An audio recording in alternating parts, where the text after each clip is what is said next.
السلام علیکم میری پیاری بہنوں، اگر آپ کو میرا ناول پسند آ رہا ہے تو پلیز لائک اور کمنٹ ضرور کیجیے گا، اور یہ بھی بتائیں کہ کون کون میرا ناول یہ کہاں کہاں سے سن رہا ہے۔ چلیں آج کا ناول شروع کرتے ہیں۔ ذہن اس وقت فراز صاحب کی باتوں میں الجھا ہوا تھا۔ مہرالنساء سے کی جانے والی مختصر سی ملاقات ذہن سے محور سی ہو گئی تھی، جو اس وقت ضرور یاد رہتی اگر اس کی کہانیاں ذکی کے جذبات کی عکاسی کرتی نظر آتی، لیکن وہ عام سی لکھاری تھی، وہی شہرت کی دلدار تھی جو اسے مل رہی تھی۔ اس کے ناول کے چند صفحات پڑھ کر ہی ذکی نے مہرالنساء سے ملنے کا ارادہ ملتوی کر دیا، بلکہ ملاقات ہی وقت کا ضائع کرنا تھا۔ جب فراز جیسے تجربہ کار مصنف اس کی سوچ کو نہیں پڑھ پا رہے تھے تو وہ لڑکی بالکل ناواقف سی تھی۔ نو سر، ایسی کوئی میٹنگ اس نام کی خاتون سے ریکارڈ میں نہیں ہے، لیکن ان کا کہنا ہے کہ آپ نے انہیں بلایا ہے۔ شینا کی بات پر بھی اسے مہرالنساء یاد نہیں آئی تھی۔ مجھے تو ایسا یاد نہیں ہے۔ اینی وے بھجوائیں انہیں اندر۔ ذکی نے فون بند کیا۔ کچھ ہی دیر بعد مہرالنساء اندر داخل ہوئی۔ اسے دیکھتے ہی ذکی کو پہلی ملاقات یاد آ گئی۔ ارے واہ، آپ تشریف لائی ہیں، آئیے تشریف رکھیے۔ مہرالنساء کو پہچان چکا تھا۔ ارمان کی کزن کی حیثیت سے اسے لہجہ قدرے متوازن رکھا تھا۔ اسے بیٹھنے کے لیے کرسی کی جانب اشارہ کیا۔ مہرالنساء خاموشی سے کرسی پر بیٹھ گئی۔ مہرالنساء نے ایک نظر اس کے آفس نما کمرے پر ڈالی۔ جون کا مہینہ تھا، گرمی اپنے عروج پر تھی، اور اس ٹریکٹر نما چیز کے اپنے روم میں بھی اے سی موجود نہیں تھا۔ ایک لکڑی کی شیلف تھی جس پر شیشے لگے ہوئے تھے، اور اس کے اندر ادب سے منسلک بہت سے نامور شخصیات کی کتابیں تھیں، جیسے احسان دانش، ندیم قاسمی، امجد اسلام امجد، منٹو کے افسانے، اور بھی ایسے معروف شخصیات کی کتب تھی جسے آج پڑھنے والے بہت کم ہیں۔ ایک تارانہ سی نظر مہرو نے ان کتب پر ڈالی، گھڑی کے باعث نظر اور چھت کی طرف گئی۔ پنکھے کی رفتار ہال کے پنکھے سے بھی کم تھی۔ خود بھی وہ کسی سوٹ بوٹ میں نہیں تھا، عام سی بلو جینز کے ساتھ ہاف وائٹ ٹی شرٹ پہنے ہوئے تھا۔ چہرے پر ننھے ننھے پسینے کے قطرے صاف دکھائی دے رہے تھے۔ سامنے ٹیبل پر بھی چند فائلز بکھری پڑی تھی۔ مہرالنساء یہاں آ کر پچھتا رہی تھی۔ کیا پسند کریں گی آپ، کافی یا کولڈ ڈرنک؟ انٹر کال اٹھا کر ذکی نے پوچھا۔ نو تھینکس، آپ ارمان کی کزن ہے، اس لیے ایسا تو کچھ کرنا ہی ہوگا۔ ایسے اچھا نہیں لگتا، میں کولڈ ڈرنک منگوا دیتا ہوں۔ ذکی نے ایک ہی کولڈ ڈرنک کا آرڈر دیا تھا، جو یقیناً مہرالنساء کے لیے تھی۔ آپ نے بلایا تھا مجھے؟ کچھ توفق کے بعد مہرالنساء نے بات کی شروعات کی تھی۔ ذکی اسے تعجب سے دیکھنے لگا۔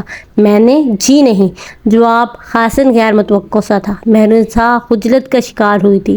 مطلب پچھلے 1 گھنٹے سے وہ اس بے فضول سے شخص کے انتظار میں بیٹھی ہوئی تھی جس نے اسے بلایا تک نہیں تھا۔ ذکی کے چہرے پر صرف تعجب کے تاثرات تھے۔ مطلب آپ نے ارمان بھائی سے یہ نہیں کہا تھا کہ آپ مجھ سے ملنا چاہتے ہیں؟ مہرالنساء نے پھر بھی تصدیق چاہی کہ شاید ڈائریکٹر صاحب کمزور یادداشت کے مالک ہوں، مصروف ترین روٹین کے باعث بھول گئے ہوں گے۔ میں نے تو ارمان سے ایسا کچھ نہیں کہا۔ ذکی کی صاف گوئی پر اس سے ارمان پر غصہ آیا تھا، لیکن مجھے تو انہوں نے یہی کہا کہ آپ نے مجھے بلایا ہے۔ مہرالنساء نے وضاحت دینا ضروری سمجھا تھا تاکہ ذکی یہ نہ سمجھے کہ وہ بن بلائے مہمان کی طرح آن ٹپکی ہے۔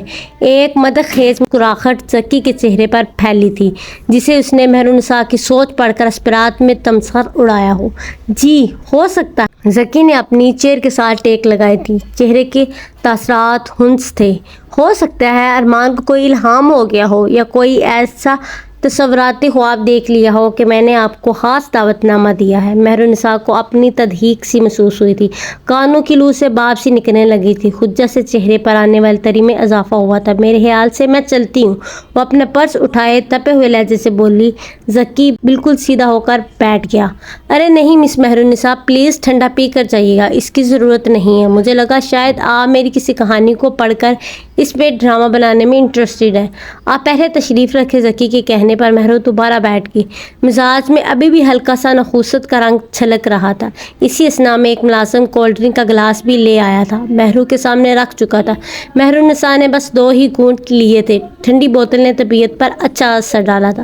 مس مہرو، میں نے آپ کا وہ ناول پڑھا ہے جو آپ ابھی لکھ رہی ہیں، اور آپ کے دوسرے ناولز کے چند صفحات بھی پڑھے ہیں، لیکن I'm so sorry، وہ میرے معیار کے نہیں ہیں۔ وینیکیس، سیکنڈ میرج، زمیندارانہ اثر و سوکھ کو بڑا چڑھا کر دکھانا، ہر ناول کی سیم کہانی ہے، سب کے ایک جیسے روڈ ہیروز، بلکہ میری نظر میں وہ روڈ نہیں بلکہ وہ ہیرو انسانی درجے سے بھی گرا ہوا کریکٹر ہے۔ میں تو ایک ایسے شخص کو پرلے درجے کا انسان بھی کہنے کے حق میں نہیں ہوں جنہیں آپ ہیرو کے طور پر پیش کرتی ہیں اپنے ناول پر اس نے ہمیشہ تعریف ہی سنی تھی، پہلی بار تنقید سن رہی تھی۔ دل کی یہ حالت تھی کہ سامنے بیٹھے شخص کے سر پر ٹیبل سے پیپر ویٹ اٹھا کر مار دے، جو بنا کسی لحاظ کے بولے جا رہا تھا۔ دیکھیں، یہ میں کسی کو حق نہیں دیتی کہ وہ میری تحریر کو تنقید کا نشانہ بنائے۔ میرے ناول پر نوجوان کی لڑکیاں جان چھڑکتے ہیں۔ کبھی فرصت ملے تو میرے ناول پر لوگوں کے تبصرے ضرور پڑھ لیجیے گا تاکہ آپ کو اپنی غلط رائے کا احساس ہو سکے۔ مہرالنساء نے غصے کو دبایا تھا۔ مہرالنساء کے غصے کو دیکھ کر کچھ ثانیے وہ چپ سا ہو گیا تھا۔ اس لڑکی کو ذرا بھی احساس نہیں تھا کہ وہ رومانوی محبت کے نام پر لکھ کے آ رہی ہے۔ دیکھیں، میں اپنے معیار پر کمپرومائز کرنے کا عادی نہیں ہوں، اور پھر ہمارا ملک بھی ابھی اتنا ایڈوانس نہیں ہوا کہ ایسا کچھ کھلا عشق سب کو دکھایا جا سکے جیسا کہ آپ لکھتی ہیں۔ میرا مشورہ ہے کہ آپ اپنے ہمسائے ملک میں اپنے شاہکار کو ضرور آزمائیے گا، شاید وہ آپ سے ضرور مستفید ہونا چاہے۔ ذکی کی بات پر مہرالنساء کا چہرہ غصے سے سرخ ہوا تھا۔ کتنی آسانی سے وہ اس کے لکھے بے باک سین کی نشاندہی کر کے اسے خانیت کے نچلے درجے پر لا پٹک چکا تھا۔ Mind your own business mister Zaki. Mehrunnisa کا غصہ انتہا کی حد کو چھونے لگا۔ Mind your own business mister Zaki. Mehrunnisa کا غصہ انتہا کی آخری حد کو چھونے لگا تھا۔ کانوں کی لو تک سرخ ہو گئی تھی، لگ رہا تھا چہرے سے پاپ اٹھ رہی ہے۔ وہ اٹھ کر کھڑی ہو گئی تھی، پھر پیچھے مڑ کر بولی، آپ جیسے تھرڈ کلاس ڈائریکٹر کی اوقات ہی کیا ہے کہ محبت جیسے لطیف جذبے کو سمجھ سکے؟ جبھی تو آج تک آپ کا نام کسی بھی چینل کے ادنے سے ڈرامے کی لسٹ میں بھی میں نے نہیں دیکھا۔ اور مجھے اپنی جانب انگلی کر کے کہا، کون نہیں جانتا میں کیا ہوں اور کیا نہیں، یہ مجھے میرے پرستار بتا چکے ہیں۔ مجھے آپ کے مشورے کی ہرگز ضرورت نہیں ہے۔ وہ لفظوں کو چبا کر یوں بول رہی تھی گویا جیسے سامنے والے مخاطب شخص کو بھی کچا چبانے کا ارادہ رکھتی ہو۔ ذکی اس کے چہرے پہ غصے اور تنے ہوئے انداز کو دیکھ کر کھڑا ہو گیا۔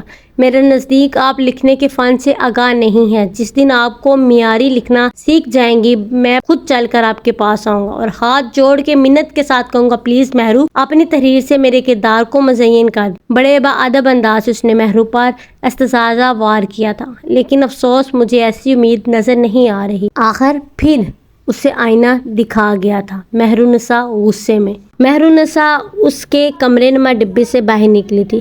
نہ جانے خود کو سمجھتا کیا ہے، ارمان بھائی کو تو میں چھوڑوں گی نہیں۔ جب اس کھڑوس شخص نے مجھے بلایا ہی نہیں تھا تو انہوں نے کیوں مجھے اس کے پاس بھیجا تھا؟ میری انسلٹ کروانے کے لیے؟ لفٹ میں کھڑے وہ اپنا جی جلا رہی تھی۔ شرمینہ اپنے کمرے میں آ کر بیٹھ کر اپنے بے ہنگم دھڑکنوں کو اعتدال پر لانے کی کوشش کر رہی تھی۔ یہ کیوں واپس آئے ہیں؟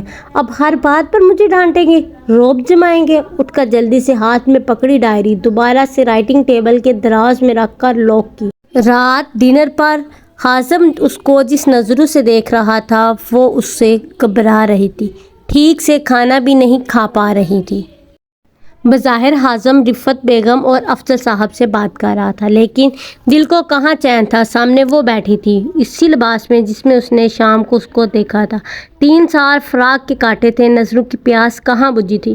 نظروں میں سے وفتگی کا آ جانا فطرت سی بات تھی۔ منقوہ کو دیکھ کے نظر ہمیشہ اور ہو جاتی ہے، اور وہ تو حازم کی محبت بھی تھی۔ پرتشم سی نظریں تھی جو شرمینہ کی دھڑکنیں بڑھا رہی تھی۔ شرمینہ عجلت میں کھانا ختم کر کے اٹھ گئی تھی۔ انکل اگر مائنڈ نہ کریں تو میں شرمینہ کو لانگ ڈرائیو پہ لے جانا چاہتا ہوں۔ اس سے پہلے شرمینہ دامن بچا کر وہاں سے جاتی، حازم نے اس کے راستے مکفیل کیے تھے۔ ہاں کیوں نہیں، لے جاؤ، لیکن بیٹا 1 گھنٹے سے زیادہ کی اجازت نہیں ہے۔ افضل صاحب نے اجازت تو دی تھی لیکن پابندی کے ساتھ۔ اوکے انکل، آپ بے فکر رہیں، ہم بس آئس کریم کھانے جا رہے ہیں، جلد ہی لوٹ آئیں گے۔ حازم کی نظریں اب پریشان حال شرمینہ پر تھی جس کی آنکھیں انجانے خوف سے پھیلی ہوئی تھیں۔ شرمینہ چلیں، حازم نے براہ راست اسے کہا اور کرسی سے کھڑا ہو گیا۔ وہ رفت بیگم کو شکوہ کنار نظروں سے دیکھنے لگی تھی کہ کیوں اسے اجازت دے دی۔ جاؤ شرمینہ۔ رفت بیگم کے کہنے پر وہ حازم کے قدموں کی تقلید کرنے پر مجبور تھی۔ گاڑی میں شرمینہ بالکل خاموش بیٹھی تھی۔ مجھے تمہارے FSC ڈاکومنٹس چاہیے شرمینہ۔ حازم کے سوال پر شرمینہ جو کھڑکی سے باہر دیکھ رہی تھی مڑ کر اسے دیکھنے لگی جو پہلے سے اس پر نظریں جمائے ہوئے تھا۔ شرمینہ بولی، دیکھیں میں آپ سے جھوٹ نہیں بول رہی، میں نے بہت اچھے نمبر سے FSC کی ہے، کلیئر کی ہے اور آپ کو اپنی مارک شیٹ بھی واٹس ایپ کی تھی۔ اب میں خود سے